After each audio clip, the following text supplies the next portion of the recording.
नमस्कार सर, मेरा नाम राजू है। एक क्वेश्चन आया है कि लोन लेकर फ्लैट खरीद लिया और ख़रीदने के बाद आपका वीडियो देखा, बहुत ज़्यादा लोन का इंटरेस्ट जा रहा है, प्रिंसिपल भी जा रहा है, सारे पैसे को रिकवर करना है तो क्या करना पड़ेगा। मान लेते हैं कि आपने 50 लाख का लोन लिया, 25 साल के लिए ले लिया और 8% का ही ब्याज आपको लग रहा है, तो EMI आता है 38,551 रुपया। मैं ये बोलता हूँ कि जो गलती हो गया, जिस घर में रह रहे रहिए, मात्र इसका 10% अगर देखा जाए तो आता है 3800 रुपया। आपने 50 लाख का लोन लिया, उसमें 65 लाख रुपया का ब्याज आने वाला है। कैलकुलेटर पे जाएंगे EMI में तो वही आएगा। तो टोटल 1,15,00,000 रुपया आपका जाता है। प्रिंसिपल ये हो गया, इंटरेस्ट हो गया, 1,15,00,000 रुपया जाता है। आपका कहना है कि ये सारा का सारा हमें चाहिए, तो जितना EMI जा रहा है 38,000 का 10% ही आपको SIP में इन्वेस्ट करना है, तो वो 10% कितना होता है 3800 रुपया। अगर ये 3800 रुपया पर मंथ जाए, यहाँ पे कैलकुलेटर में देख लेते हैं, ये 3800 रुपया पर मंथ जाए और 25 साल तक जाए तो देखेंगे मात्र 14.5% का रिटर्न अगर मिले लंबे समय में, तो ये पैसा बन जाता है 1,13,00,000 रुपया। 11,40,000 जमा होगा, 1,13,00,000 रुपया बन जाएगा। यदि कम होगा तो थोड़ा सा कम रिटर्न दिखेगा, तो उस हिसाब से आपको थोड़ा सा ज़्यादा इन्वेस्ट करना पड़ेगा। लेकिन इस कैलकुलेशन के हिसाब से 10% EMI का 10% अगर करते हैं तो वो पैसा लगभग आपका रिकवर हो जाता है। इसके लिए आपको एग्जैक्ट कैलकुलेशन करना है। हो सकता है कि आपका लोन 30 लाख का है या 1 करोड़ का है, तो StarSIP.in में जाएंगे, विदाउट लॉगिन किए हुए कैलकुलेटर वगैरह सारा यूज कर सकते हैं। दूसरा क्वेश्चन आया है कि हमने 1 करोड़ रुपया इन्वेस्ट करके रखा है, 10 साल से इन्वेस्ट करके रखा है, और जब जब प्रॉफिट होता है हम उसको रिडीम कर लेते हैं। अब रिडीम करने पे दो बात हो सकता है अलग अलग इन्वेस्टर के दृष्टिकोण से। या तो उस पैसे को खर्च कर लिया तो कोई बात नहीं, और दूसरा तरीका है कि री इन्वेस्ट कर दिया। तो यहाँ पे देखते हैं, हर बार प्रॉफिट हुआ रिडीम कर लिया, और जब लॉस दिखता है, मान लीजिए 1 करोड़ से नीचे जाता है पैसा, 98 लाख हो गया, तो वेट करेंगे जब तक 1 करोड़ रुपया या उससे ऊपर न हो जाए, तब तक हम रिडीम नहीं करेंगे। और ये मान के चलता हूँ कि लगभग प्रॉफिट जब 1 लाख 1.5 लाख रुपया हो जाता है तो उस पैसे को निकाल लेते हैं। तो क्वेश्चन ये कि इसमें ऐसा करने में फ़ायदा है या नुकसान है, ये बताइए। तो लाइव एग्जाम्पल के साथ लेते हैं। फंड का नाम है SBI स्मॉल कैप। अब यहाँ पे एग्जाम्पल लेते हैं, फंड का नाम है SBI स्मॉल कैप। 2009 से लेकर 2023 तक 1 करोड़ रुपया वन टाइम रखा। उस वन टाइम का पैसे का वैल्यू है आज 2009 से लेकर अब तक लगभग 14 साल हो गया। 1 करोड़ का वैल्यू है 11,60,62,000 रुपया। 14 साल पहले 1 करोड़ रुपया रखा। अब बड़े बिजनेसमैन हैं, कारपोरेट हैं, बिजनेस अच्छा खासा चल रहा है, विदेश में रहते हैं, 10 तरह का तो गाड़ी है आपके पास, 10-20 बंगला है। वो 1 करोड़ रुपया अगर म्यूचुअल फंड में होता 14 साल पहले SBI का स्मॉल कैप में, तो 11,60,00,000 रुपया होता वाइट। कोई टैक्स टूक्स का ज़्यादा चक्कर नहीं है यहाँ पे। 11,60,00,000 रुपया 19.63% का रिटर्न यहाँ पे दिया है। जितना चार्जेज है, एक्सपेंस है, फंड मैनेजमेंट चार्ज है, हमें मिलता है, एडवर्टाइज होता है, सब ताम झाम, लाइट कैमरा एक्शन सब इसके काट के ही आपको दिखाया जा रहा है। वो 2% काट लिया तो उसके बाद जो बचा वो 19.63 है। इसके बाद आपसे कुछ भी नहीं काटा जाएगा। फंड मैनेजमेंट चार्ज जो भी है वो काट के ही दिखाया जा रहा है। अब इसके हम कैश फ्लो में चलते हैं। यहाँ पे कैश फ्लो में आपका कहना है, यहाँ दिया है भाई 2009, 2010, 2011, 2012, 10 रुपया से शुरू किया था, 1 करोड़ रुपया लगाया, और मान लेते हैं यहाँ साल दर साल दिखा रहे हैं। आप मंथली कैलकुलेट करते हैं, मंथली में काफ़ी बड़ा हो जाएगा, साल भर का समझाते हैं। 1 साल के बाद 1 करोड़ 18 लाख हो गया, तो आपने 18 लाख रुपया विड्रॉ कर लिया। आपने मंथली किया, पर मैं यहाँ पे सालाना बता रहा हूँ। 18,20,000 विड्रॉ कर लिया। तो 18,20,000 जब विड्रॉ किया तो उसको सेल किए होंगे ना यूनिट को। जो यूनिट आपके पास था, ये टोटल यूनिट आपने खरीद के रखा था 10-10 रुपया के दर से। यहाँ पे 10 रुपये के दर से 10 लाख यूनिट खरीदा। तो जब 11.82 पे आपने सेल किया, 18 लाख रुपया का सेल किया, तो इस रेट से यूनिट को बेचना पड़ा होगा। आपने 18,20,000 सेल किया, तो 11 रुपये के दर से यूनिट को सेल किया, तो 1,53,000 यूनिट आपने सेल कर दिया। यहाँ पे जो पैसा आपका बढ़ा है इस 18,20,000 के लिए आपको लगभग 1.5 लाख यूनिट सेल करना पड़ रहा है।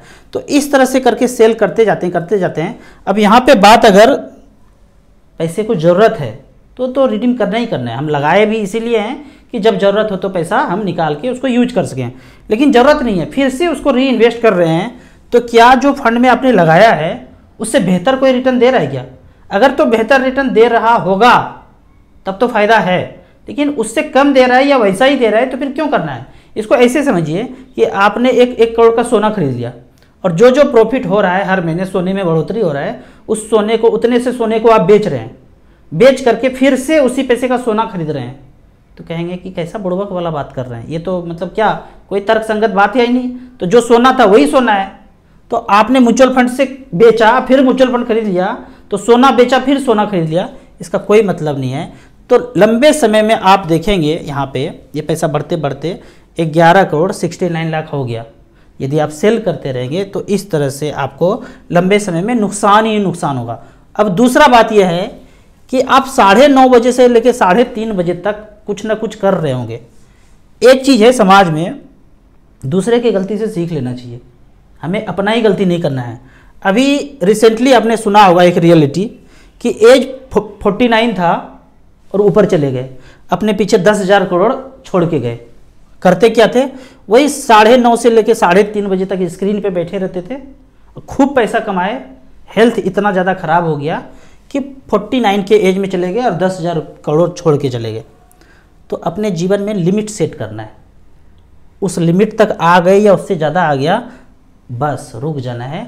अब जो करने योग्य है वही करना है। अभी रिसेंटली मैं एक संगमरमर का पत्थर पॉट खरीदा हूँ, इतना बड़ा है, उखल है संगमरमर का पत्थर, उसमें एक आदमी के लिए 8 बादाम, घर में 4 लोग हैं तो 8 चौक 32 बादाम, 8 मुनक्का एक आदमी के लिए, 8 इलायची, 1 चम्मच ताल मिश्री जो धागा वाला मिश्री आता है, और 1 चम्मच खरबूजे का बीज।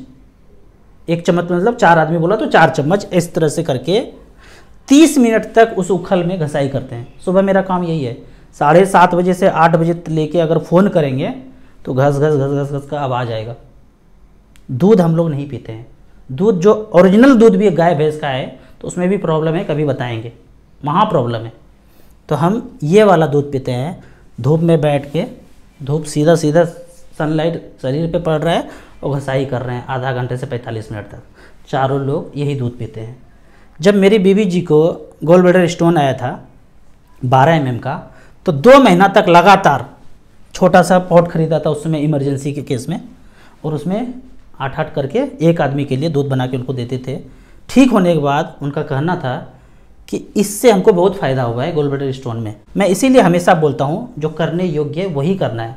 अब इतना तामझाम करके हेल्थ अगर ख़राब है और इतना तामझाम करके आप रिटर्न थोड़ा बहुत ज़्यादा ले भी रहे हैं तो क्या फ़र्क पड़ता है? आपके पास 1 करोड़ से होके 2 करोड़ हो जाए, 2 करोड़ से होके 10 करोड़ हो जाए, ज़िंदगी पे कोई फ़र्क नहीं पड़ेगा। ज़िंदगी पे फ़र्क जो है छोटे छोटे काम करने से पड़ेगा। तो मैं पर्सनली बात करूं तो मात्र 2 से 3 घंटा काम करता हूं, बाकी समय हेल्थ पे टाइम देता हूं, परिवार पे टाइम देता हूं। अब मैं चाहूं तो 12 घंटा काम कर सकता हूं हीरो की तरह, और टारगेट बना लूं 100 करोड़ कमाना है।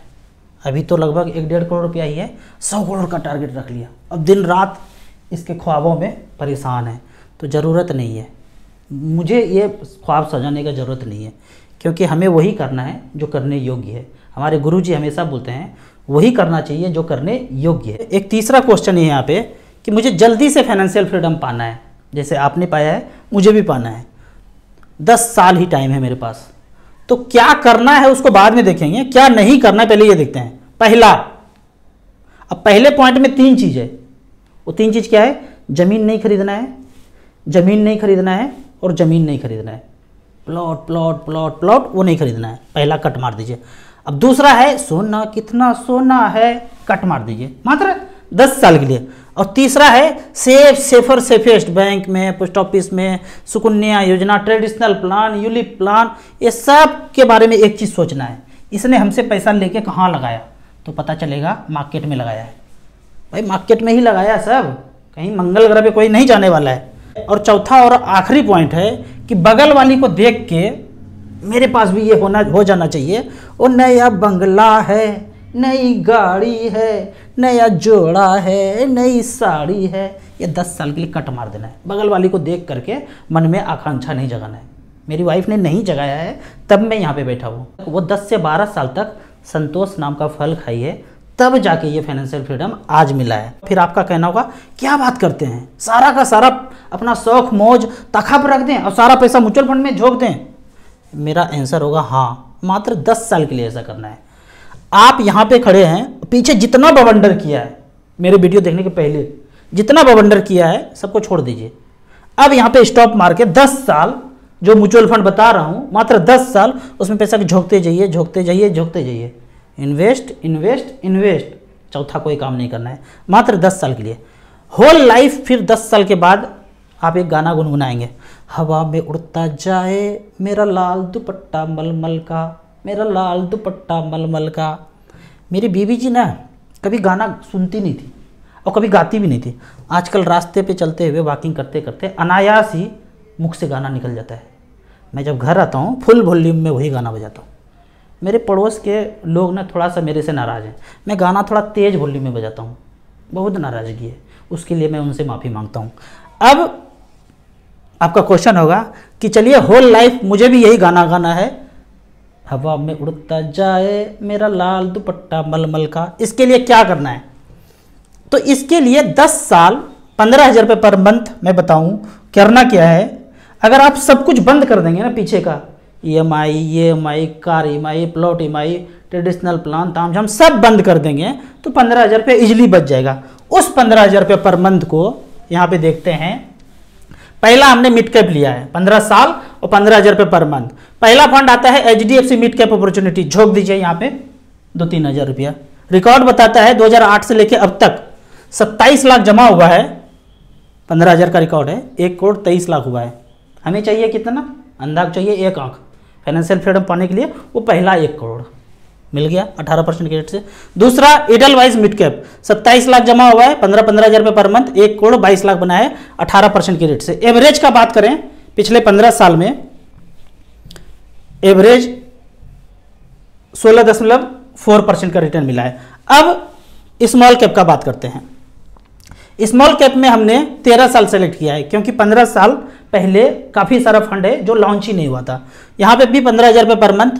पहला फंड आता है SBI स्मॉल कैप, पिछले 13 साल में 23,40,000 जमा हुआ है और वैल्यू है 1 करोड़ 10 लाख, 22% का रिटर्न यहाँ पे जनरेट करके दिया है। दूसरा फंड है DSP स्मॉल कैप, इसमें भी 23,40,000 जमा हुआ है, वैल्यू बना है 87 लाख रुपया, 18.81% का रिटर्न। कोटक स्मॉल कैप, यहाँ पे भी 2010 से लेकर अब तक पिछले 13 साल में 23,40,000 जमा हुआ है और वैल्यू बना है 83 लाख रुपया। एवरेज रिटर्न का बात करें पिछले 13 साल में स्मॉल कैप के लिए तो यहाँ पे एवरेज रिटर्न आया है 17.41। आपको इस तरह से 3 मिड कैप 3 स्मॉल कैप में पैसा लगाना चाहिए। 10 साल जब आप कर लेंगे तो तीसरा आंख अपने आप खुल जाएगा। आगे क्या करना है, जो करने योग्य है वही कर लीजिएगा। आपको इसी तरह म्यूचुअल फंड के बारे में और कुछ जानना है, इन्वेस्टमेंट के बारे में जानना है तो इस नंबर पे मुझे व्हाट्सअप कर सकते हैं। आपको वीडियो अच्छा लगे तो व्हाट्सअप यूनिवर्सिटी में फैमिली मेम्बर्स के बीच जरूर शेयर करें। यूट्यूब पे देख रहे हैं तो लाइक एंड शेयर जरूर करें। Thank you so much.